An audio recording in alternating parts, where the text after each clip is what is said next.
والسلام علیکا یا سیدی یا رسول اللہ وعلی آلک واصحابک یا حبیب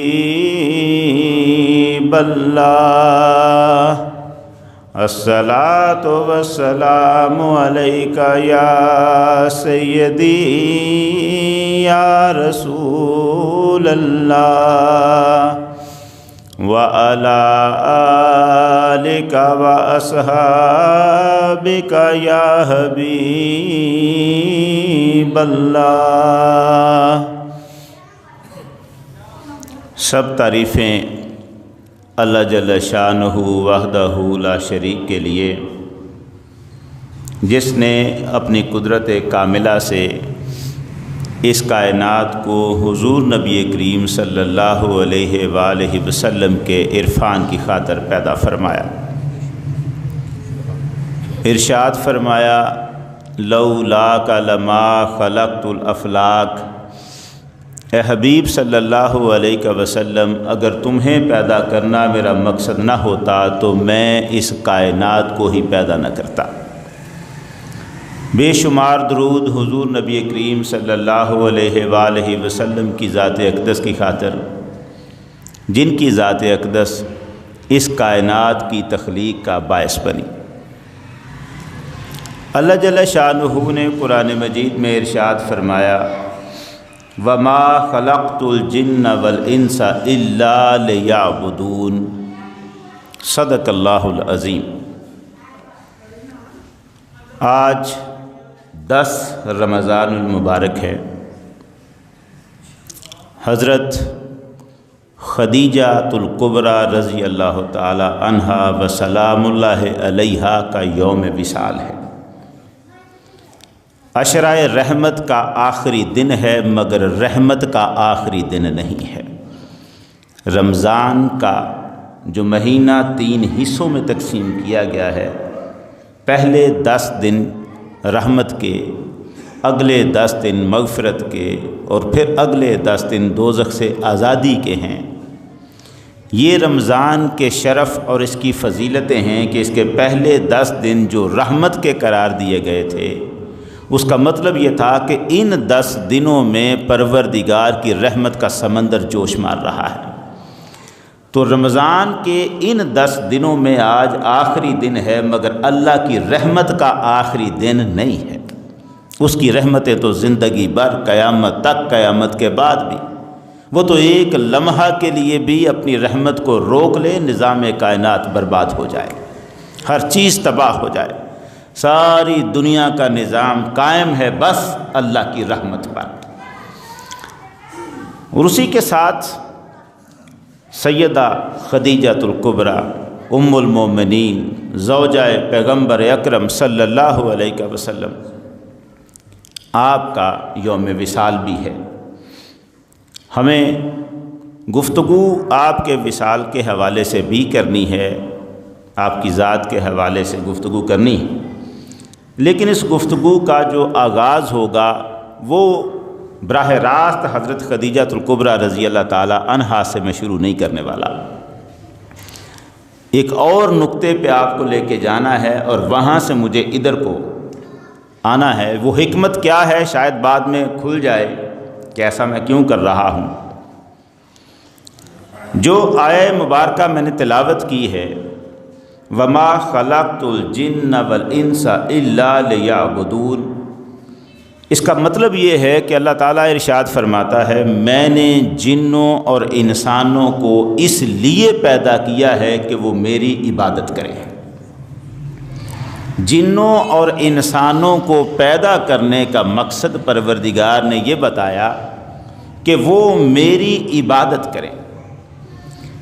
عبادت کے لیے 2 راستے ہوتے ہیں، یا تو عبادت شوق سے کی جاتی ہے یا عبادت خوف سے کی جاتی ہے، تیسرا کوئی راستہ نہیں ہے۔ عبادت یا شوق سے کی جاتی ہے یا خوف سے کی جاتی ہے۔ جس کی رحمتوں کی پہچان ہو جائے اس کے قریب ہونے کا شوق پیدا ہو جاتا ہے، اور جس کے قہر کا اندازہ ہو جائے اس کے قہر سے خوف پیدا ہو جاتا ہے۔ اللہ کی قدرت دو طرح کی ہے، رحمت کا راستہ بھی ہے، قہر کا راستہ بھی ہے۔ ایک طرف وہ رحمان الرحیم ہے، ایک طرف وہ جبار و قہار ہے۔ پروردگار کی رحمت کو جب کوئی بندہ دیکھتا ہے تو اس کی طرف بڑھتا ہے، خدا کی محبت دل میں آتی ہے، اس کے قریب ہونے کا شوق پیدا ہوتا ہے، اور یہ شوق بندے کو خدا کی عبادت کے مسلح پہ کھڑا کر دیتا ہے۔ مگر جب بندے کی نظر اللہ کے قہر پہ ہوتی ہے، اللہ کے غضب پہ ہوتی ہے، اللہ کے عدل پہ ہوتی ہے، تو ہر چیز کانپنا شروع کر دیتی ہے، ڈر جاتی ہے، خوف پیدا ہو جاتا ہے۔ پھر خوف بھی اسے عبادت کے مسلح پہ لے آتا ہے، اور بندہ رب کی بارگاہ میں سجدہ گزار ہو جاتا ہے، پروردگارا اپنے غضب سے مجھے نجات عطا فرما دے۔ عبادت کے یہ دو راستے ہیں، ایک شوق کا راستہ، ایک خوف کا راستہ۔ جوں جوں کسی کو اللہ کی رحمت اور محبت کا پتہ زیادہ چلتا جائے تو وہ اللہ کے قریب ہونے کا شوق اس کا بڑھتا چلا جاتا ہے، اور جتنا جتنا وہ اللہ کے غضب کو اور اس کی بے نیازی کو جانتا چلا جائے تو اس کے اندر اللہ کا خوف بڑھتا چلا جاتا ہے۔ اب اسے ظاہر یہ ہوا کہ شوق ہو یا خوف ہو، دونوں کی بنیاد اللہ کی معرفت پر ہے۔ کوئی اللہ کو کتنا پہچانتا ہے اور کیسے پہچانتا ہے؟ جب وہ اللہ کی رحمتوں کو پہچانتا چلا جاتا ہے، اللہ بڑا کریم ہے، اللہ بڑا مہربان ہے، اللہ میرے گناہوں کے باوجود مجھے نعمتیں دیے جا رہا ہے، میری خطاؤں کے باوجود مجھے معاف کیے جا رہا ہے، میری عزتیں بڑھائے جا رہا ہے، یہ باتیں جتنی جتنی کوئی بندہ پہچانتا جاتا ہے، اللہ کا شوق اس کے دل میں بڑھتا چلا جاتا ہے۔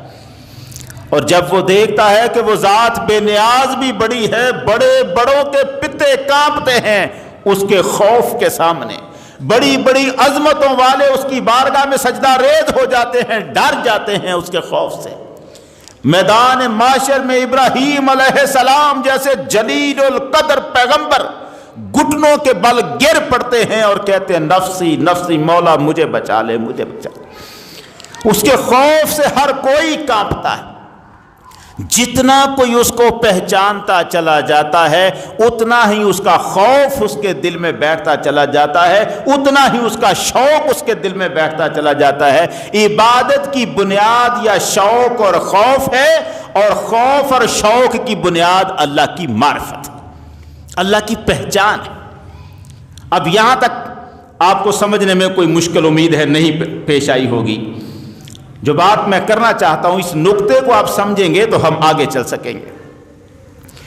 جتنا جتنا اللہ کی معرفت ہمیں حاصل ہوتی چلے جائے گی اتنا ہی ہمارا شوق بڑھتا جائے گا، اتنا ہی ہمارا خوف بڑھتا جائے گا، اور ہم اللہ کی عبادت میں اتنے ہی زیادہ آگے بڑھتے چلے جائیں گے۔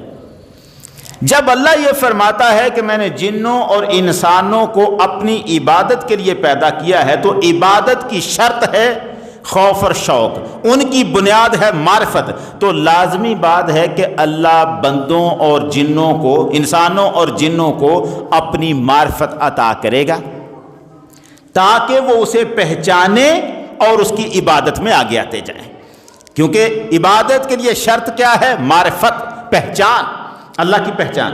عبادت کی شرط ہے معرفت۔ جب اللہ کہتا ہے میں نے عبادت کے لیے پیدا کیا ہے تو پھر لازم ہوگا کہ پروردگار ان کو اپنی معرفت بھی عطا کرے تاکہ یہ میری عبادت میں آگے بڑھتے چلے جائیں۔ یہاں سے آگے ہماری گفتگو ہے۔ طریقہ طے پا گیا کہ اللہ اپنی عبادت کے لیے بندوں کو اپنی معرفت عطا کرے گا، اپنی پہچان عطا کرے گا۔ جب اللہ نے بندوں کو اپنی پہچان عطا کرنی ہے تو لازم ہے بندہ جدھر جدھر دیکھے اللہ اللہ اسے نظر آئے۔ بندے کی نگاہ جدھر جائے یا تو اسے رب کی قدرت نظر آئے یا رب کا نام نظر آئے، رب کا جلال نظر آئے، رب کا جمال نظر آئے. یہ قانون ہو گیا، تبھی تو اسے معرفت حاصل ہوگی، اور جب معرفت حاصل ہوگی تو وہ عبادت کرے گا. عجب معاملہ ہے، پیدا عبادت کے لیے کیا، عبادت کی بنیاد اپنی معرفت تھی، مگر پہلا انسان آدم علیہ السلام اپنے بیٹے شیش کو کیا کہہ رہے ہیں؟ وہ یہ کہتے ہیں اے میرے بیٹے شیش، یا بنیا انت خلیفتی من بعدی، میرے بیٹے شیش تو میرے بعد میرا خلیفہ ہے. میں تجھے ایک وصیت کرنا چاہتا ہوں، کلما ذکرت اللہ فاذکر الی جنبہ اسم محمد. وصیت یہ ہے کہ تو جب بھی اللہ کا ذکر کرے ساتھ محمد کے نام کا ذکر بھی کرنا صلی اللہ علیہ وسلم. فإنی رأیت اسمہ مکتوبا علی ساق العرش وأنا بین الروح والتین، میں نے یہ نام لکھا دیکھا ہے عرش کے ستونوں پر جب ابھی میرے جسم میں روح بھی پوری طرح داخل نہیں ہوئی تھی. ثم انی طفت السماوات، آپ کی بڑی توجہ چاہوں گا اس حدیث کو سمجھنے کے لیے. ثم انی طفت السماوات، میرے بیٹے پھر میں آسمانوں میں پھرتا رہا ہوں. فلم ارى في السماوات موضعا الا رأيت اسم محمد مکتوبا علیہ، میں نے آسمانوں میں ایک جگہ بھی ایسی نہیں دیکھی جہاں محمد کا نام لکھا نہیں دیکھا. پھر میرے پروردگار نے مجھے جنت میں رکھا. فلم ارى في الجنة قصرا ولا غرفا الا رأيت اسم محمد مکتوبا علیہ، میں نے جنت کے جس محل کو دیکھا، اس محل کے جس کمرے کو دیکھا، نام محمد وہاں لکھا دیکھا. میں نے یہ نام محمد لقد رأیت اسم محمد مکتوبا علی ورق قصب اجام الجنہ وعلی ورق شجرت طوبہ وعلی ورق سدرۃ المنتہی وعلی اطراف الحجب وبین اعین الملائکہ وعلی نحور الحور العین. میرے بیٹے شیش، میں نے محمد کا نام لکھا دیکھا ہے جنت کے سارے جنگلوں کے سارے درختوں کے سارے پتوں پر. میں نے سدرۃ المنتہی کے ہر پتے پر محمد لکھا دیکھا ہے. میں نے شجر طوبہ کے ہر پتے پر محمد کا نام لکھا دیکھا ہے. اللہ کے نورانی پردوں میں سے ہر پردے پر میں نے محمد کا نام لکھا دیکھا ہے. فرشتوں کی آنکھوں کے درمیان محمد لکھا دیکھا ہے. حوروں کے سینوں پر محمد کا نام لکھا دیکھا ہے. نعرہ تکبیر، نعرہ رسالت، شان مصطفیٰ،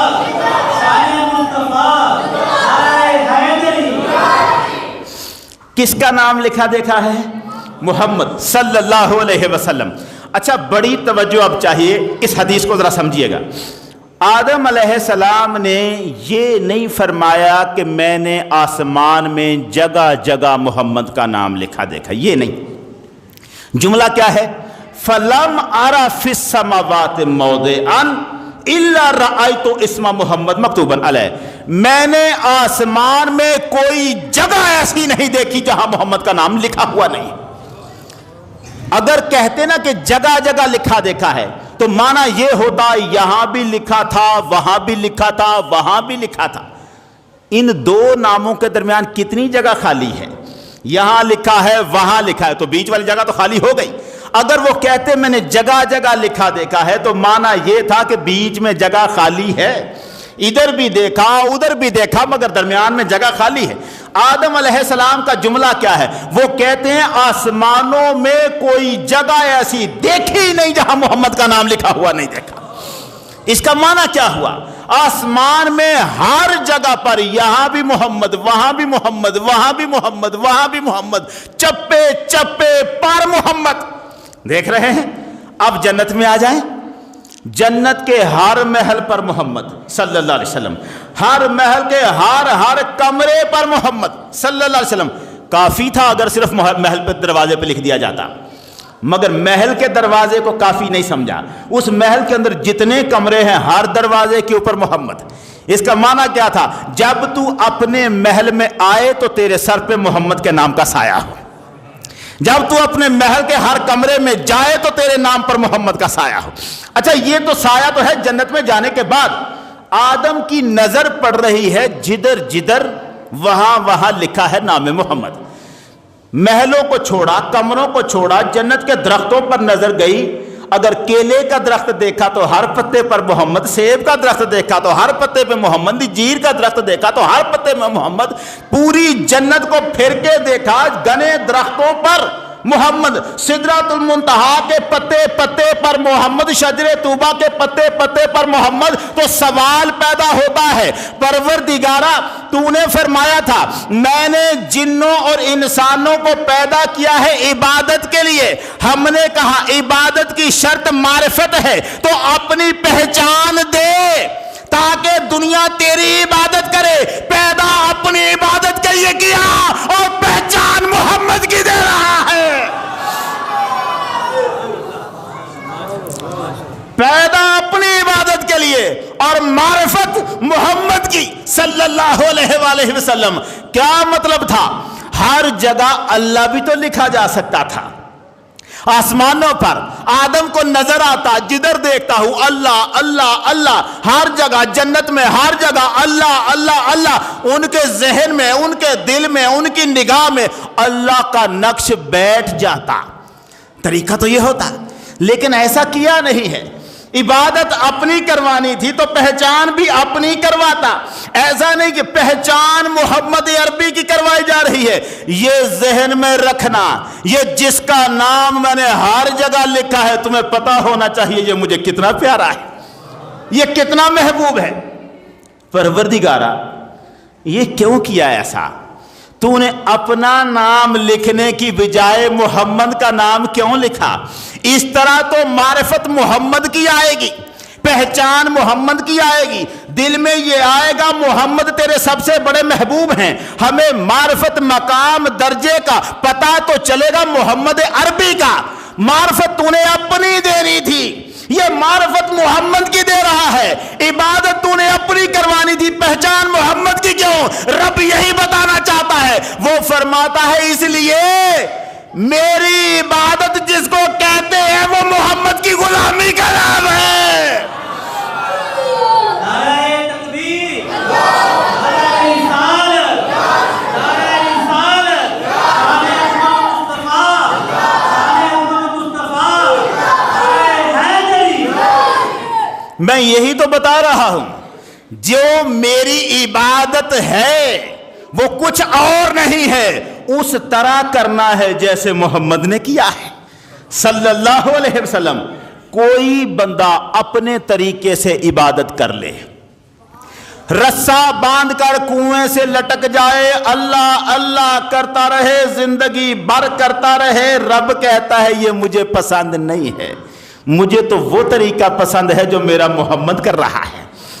کوئی شخص زندگی بھر کا روزہ رکھ لے، آج سے لے کے جب تک مرتا نہیں کچھ کھاؤں گا نہیں کچھ پیوں گا نہیں، رب کہتا ہے مجھے یہ پسند نہیں ہے. ویسے روزہ رکھ جیسے میرے محمد نے رکھا ہے. کوئی کہتا ہے میں ایک ٹانگ پر خانہ کعبہ کا طواف کروں گا، میں لیٹ کر خانہ کعبہ کا طواف کروں گا، رب کہتا ہے مجھے یہ پسند نہیں ہے. طواف کعبے کا ویسے کر جیسے میرے محمد نے کیا ہے. قرآن میں ارشاد کر دیا قل ان کنتم تحبون اللہ فاتبعونی یحببکم اللہ. محمد ان کو بتا دو، فرما دو، قل کہہ دو، ان سے کہہ دو اگر اللہ سے محبت کا دعویٰ کرتے ہو تو میرے پیچھے پیچھے چلتے آؤ، میری اتباع کرو، اللہ بھی تم سے محبت کرے گا. اللہ کو عبادت کا بس وہی طریقہ پسند ہے جس پر محمد چل کے گئے ہوئے. راستہ محمد عربی صلی اللہ علیہ وسلم کی غلامی کا نام رب کی عبادت ہے. یہی قرآن نے کہا من یطع الرسول فقد اطاع اللہ. جس نے رسول کی فرما برداری کی اسی نے اللہ کی اطاعت کی. اللہ کی اطاعت اگر کسی نے کرنی ہے تو محمد کی فرما برداری کرنی ہوگی، غلامی مصطفیٰ کی کرنی ہوگی، حضور کا غلام بن کے جینا ہوگا. رب کہتا ہے میری عبادت کچھ اور نہیں ہے، بس جو محمد کرتا ہے نا اسے دیکھو ویسے کرتے چلے جاؤ، یہی میری عبادت. میری عبادت محمد. پوچھا قرآن میں حکم آیا اقیم الصلاۃ، نماز قائم کرو. اصحاب رسول گئے حضور کے پاس، یا رسول اللہ ہمیں نماز قائم کرنے کا حکم دیا گیا ہے، کیسے قائم کرنی ہے؟ آقا نے یہ نہیں فرمایا پہلے قیام کرنا، پھر رکوع کرنا، پھر سجدے کرنا، یوں پڑھنا نہیں۔ آقا نے ایک جملہ ارشاد فرمایا صلو کما رأیتمونی اصلی، ویسے نماز قائم کرو جیسے مجھے قائم کرتا دیکھو۔ جس طرح پڑھتے ہوئے مجھے نماز دیکھو گے ویسے کرتے چلے جاؤ گے تو تمہاری نماز ہوگی۔ طریقہ وہ ہے جو محمد کا طریقہ ہے صلی اللہ علیہ وآلہ وسلم۔ رب کی عبادت یہی تو ہے جو اعلیٰ حضرت نے کہا، ثابت ہوا جملہ فرائض فرو ہے، اصل اصول بندگی استاج ور کی ہے۔ وہ کہتا ہے ساری باتیں بعد کی ہیں، غلامی مصطفیٰ یہ اللہ نے اصل بنا کے رکھی ہے۔ اصل بنیاد یہ ہے کہ تم محمد کا غلام ہے کہ نہیں۔ وفاداری محمد یہ دین کا تقاضا ہے، حضور سے وفا یہ دین کا مطالبہ ہے، حضور کے لیے اپنا تن من دن لگا دینا یہ دین کا مطالبہ ہے۔ حضور کی وفا صرف حضور کے لیے جان قربان کرنے کا نام نہیں، وہ تو آخری مرحلہ ہے، پتہ نہیں وہ نصیب میں ہوتا بھی ہے کہ نہیں ہوتا۔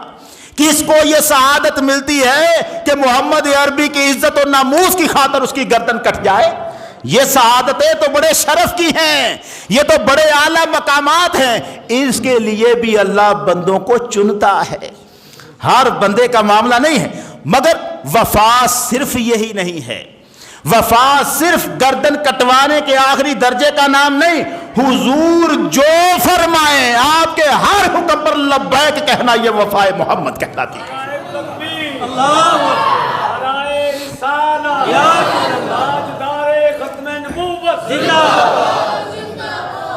سرکار کے ہر حکم پر لبیک کہنا، آپ کا جو فرمان ہو لبیک اس کے آگے کہنا، میں حاضر ہوں آقا، آپ کا حکم سارا کھو پر۔ قرآن مجید کہتا ہے سمعنا و اطعنا۔ اصحاب رسول کی شان یہ تھی، کہتے تھے حضور آپ کا حکم سنا، اب یہ ہم مان کے دکھائیں گے، آپ کو کر کے دکھائیں گے۔ سننے اور ماننے میں لمحہ بھر کا فرق نہیں ہونا چاہیے، ادھر سنا ادھر اس پہ عمل، یہ وفا ہے۔ حضور کے ساتھ وفا اصل دین ہے، بنیاد دین ہے۔ یہ وفاداری صرف گردن کٹوانے کا نام نہیں، یہ جملہ میرا سننا، میں یہاں سے کہیں جانا چاہتا ہوں۔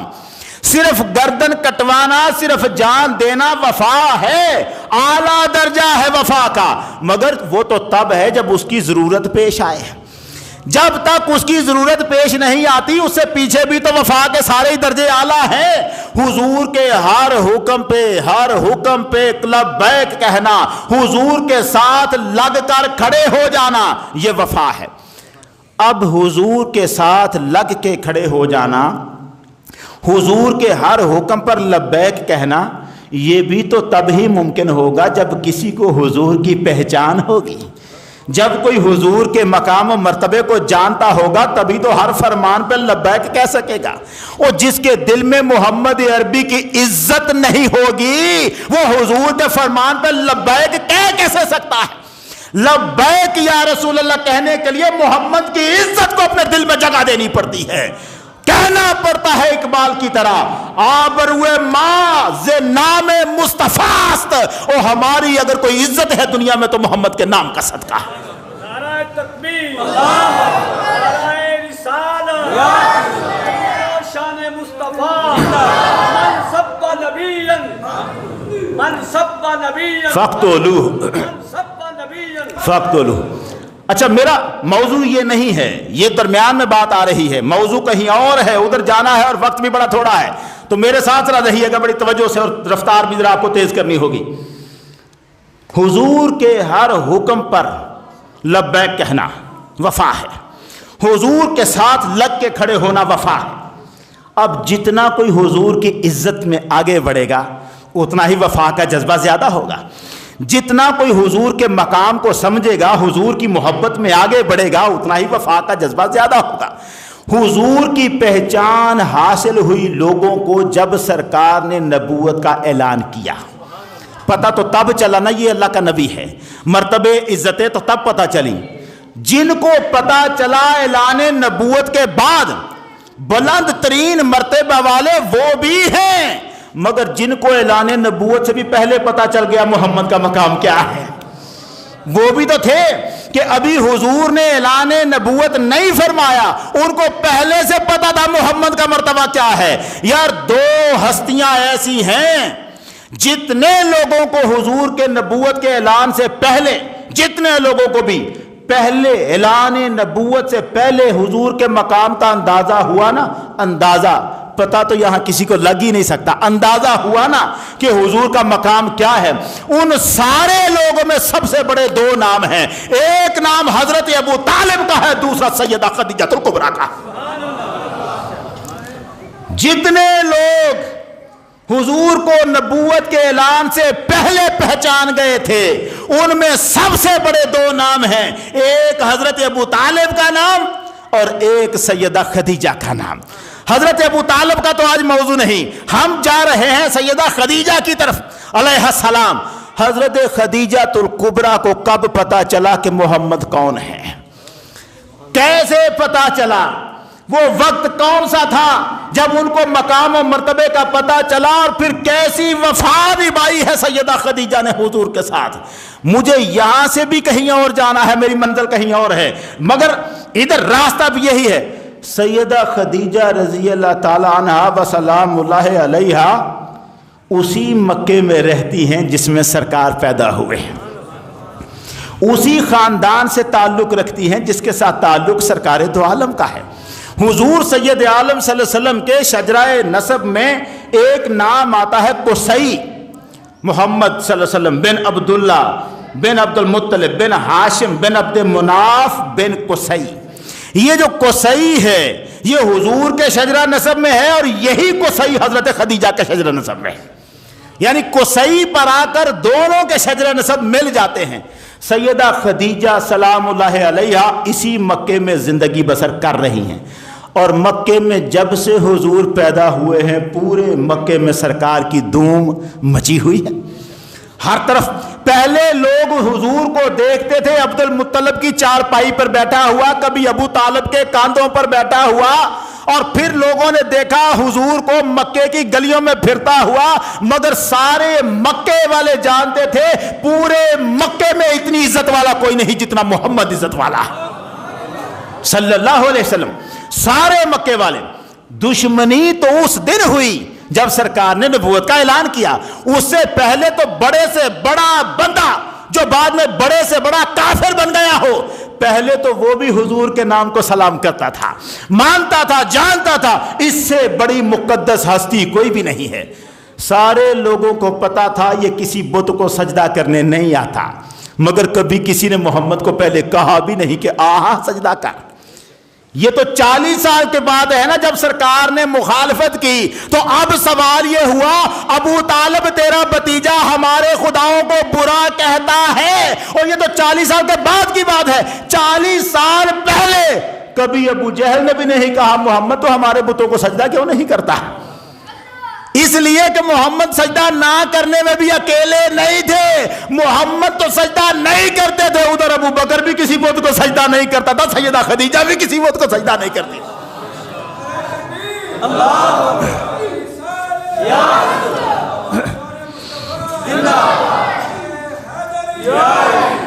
اچھا اب سرکار تو کسی بت کے پاس جاتے ہی نہیں ہے، سجدہ کرتے ہی نہیں ہے، دھوم مچی ہے۔ 40 سال سے پہلے ہر بندہ جو بعد میں کافر بلے ہوا ہو حضور کو صادق بھی کہتا ہے، امین بھی کہتا ہے۔ آپ سچے ہیں، آپ امانت دار ہیں، نہ مکے میں آپ سے زیادہ کوئی سچا نہ آپ سے زیادہ کوئی امانت دار۔ یہ دھوم پورے مکے میں ہے، خواہ کوئی آپ کا اب محبت رکھنے والا تھا یا محبت رکھنے والا نہیں تھا، ہر کوئی آپ کو صادق بھی مانتا تھا، امین بھی مانتا تھا۔ یہ شہرت صرف مکہ کی گلیوں میں نہیں، مکہ کے سارے گھروں میں بھی تھی۔ ہر گھر کے اندر رہنے والی عورتیں بھی جانتی تھی ہمارے مکے میں ایک ایسا شخص بھی ہے، پورا مکہ بتوں کا پجاری ہے مگر وہ کسی کی پوجا نہیں کرتا، کسی بت کو ہاتھ تک نہیں لگاتا، جس کی زندگی میں کبھی جھوٹ تک آیا ہی نہیں ہے، جس کا کردار اتنا صاف ہے کہ چاند کا چہرہ اتنا صاف نہیں جیسے محمد کا کردار صاف ہے۔ دنیا جانتی تھی، دنیا صرف جانتی تھی، حضرت خدیجہ کے دل میں تجسس تھا، ایک خیال پیدا ہوا، یہ کیا بات ہے کہ مکہ پورا کا پورا ایک طرف، محمد اکیلا ایک طرف۔ ابھی اعلان نبوت نہیں کیا سرکار نے، ابھی کردار کی بات ہو رہی ہے۔ سارے مکے والے بتوں کو پوچھتے ہیں، محمد نہیں پوچھتے۔ سارے مکے میں ہر طرف ہر بندہ جھوٹ بول سکتا ہے، یہ کبھی نہیں بولتا۔ ہر کوئی امانت میں خیانت کرتا ہے، یہ کبھی نہیں کرتا۔ یہ معاملہ کیا ہے؟ ایسی وجہ کیا ہے کہ محمد ان کے ساتھ ملتا نہیں؟ یہ تجسس تھا۔ اسی تجسس کے تحت سیدہ خدیجہ نے پیغام بھیجا، میں چاہتی ہوں محمد آپ میرا مال لے کے شام تجارت کو جائیں۔ اب جاننا چاہتی تھی وہ راز کیا ہے جو محمد عربی کے کردار کی بنیاد بنا ہوا ہے، وہ راز کیا ہے؟ سرکار نے ابو طالب سے بات کی، حضرت ابو طالب کہنے لگے بیٹے ہمیں تو ضرورت ہے آج کل کام کی، حالات بہت کمزور جا رہے ہیں، پیسے ملیں گے، جاؤ۔ خود لے کے حضور کو ابو طالب آئے ہیں حضرت خدیجہ کے پاس، مگر پیشکش یہ حضرت خدیجہ کی ہے۔ اب سرکار جب آئے معاملہ طے ہو گئے، مجھے چونکہ مختصر بھی کرنا ہے، معاملات طے ہو گئے۔ جس وقت میسرہ کے ساتھ جو حضرت خدیجہ کا غلام ہے حضور رخصت ہونے لگے، سرکار الگ کھڑے ہیں، میسرہ کو الگ کیا، حضرت خدیجہ رضی اللہ تعالیٰ عنہا فرمانے لگی میسرہ میں تجھے اس کے ساتھ بھیج رہی ہوں، تو 40 سال سے میرا غلام ہے، سارے قافلے جو تیرے ساتھ جایا کرتے تھے سردار تو ہوا کرتا تھا، مگر آج محمد پر تو سردار نہیں ہے، آج سردار یہ ہے تو نے ان کا غلام بن کے ساتھ جانا، مگر میں تجھے ایک خاص کام سونپ رہی ہوں۔ کام یہ ہے کہ تو نے سفر میں جو کچھ بھی دیکھا محمد عربی کی ایک ایک ادا آ کے تو نے مجھے بتانی ہے، یاد رکھنا کوئی بات بولنا نہ، اور مجھے ہر بات تو نے آ کے بتانی۔ اب میسرہ کی ذمہ داری یہ تھی کہ حضور کی ہر بات کو وہ دھیان میں رکھے، لیکن میسرہ نے سفر میں 4 باتیں ایسی دیکھیں جس نے میسرہ کی عقل کو حیران کر دیا۔ 4 ایسے کام میسرہ نے دیکھے ہیں کہ جو ہی مکہ سے نکلے، روایت کہتی ہے عادت الغمامۃ الی رسول اللہ صلی اللہ علیہ وسلم فقامت فوق راسہ تظلہ، جس جو ہی مکے کی سرزمین سے نکلے ہیں سورج کی دھوپ میں اضافہ ہوا، بادلوں کے ٹکڑے اکٹھے ہوئے، محمد عربی کے سر پہ چھاؤں کر دیا۔ یہ پہلی بات تھی جو میسرہ نے محسوس کی، دل میں سوچا اتفاق ہو سکتا ہے ابھی تھوڑی دیر میں چھٹ جائیں گے، مگر شام کے کنارے تک جاتے ہوئے یہ بادل سر سے نہیں ہٹے۔ میسرہ نے یہی دیکھا کہ جہاں جہاں محمد ہے اوپر بادلوں کا سایہ ہے، محمد کے ارد گرد ہر طرف دھوپ چڑھی ہوئی۔ شام کے قریب جب بصرہ میں پہنچتے ہیں تو وہاں سے ایک درخت کے نیچے جب آپ جا کے تشریف فرما ہوتے ہیں، باقی لوگ اپنے سوار گھوڑوں اونٹوں سے سامان اتارنے لگ پڑتے ہیں۔ ایک خانقاہ گرجا جو بنا کے بیٹھا ہے راہب نستورہ اتر کے آتا ہے، آ کے پوچھتا ہے من انتم، میسرہ سے پوچھتا ہے کون لوگ ہو تم؟ میسرہ نے کہا میرا نام میسرہ ہے، غلام و خدیجہ بنت خویلد، میں مکے کی خاتون خدیجہ کا غلام ہوں، مکے سے ہم آئے ہیں۔ اس نے کہا ما جاء بکم، آئے کیوں ہو، کدھر آئے ہو؟ اب یہ میسرہ کہتا ہے تجارت معانا نرید شام، ہمارے پاس کوئی تجارت کا سامان ہے، ہم شام کی طرف جانا چاہتے ہیں۔ اس نے کہا من حاضر رجل الذی نزل تحت هذه شجرہ، او اپنی اب چھوڑ کے بتا یہ کون ہے جو درخت کے نیچے جا کے بیٹھ گیا ہے؟ اللہ شان مصطفیٰ من سب نبی تاجدار ختم نبوت زندہ باد۔ اب تھوڑا وقت بڑا قلیل ہے، بات بڑی لمبی ہے، تھوڑی سی مختصر کر کے چلا جاؤں گا، سنتے جائیے گا۔ یہ میسرہ کیسے پوچھتا ہے یہ کون ہے جو اس درخت کے نیچے جا کے بیٹھا ہے؟ میسرہ نے کہا ان کا نام محمد ہے۔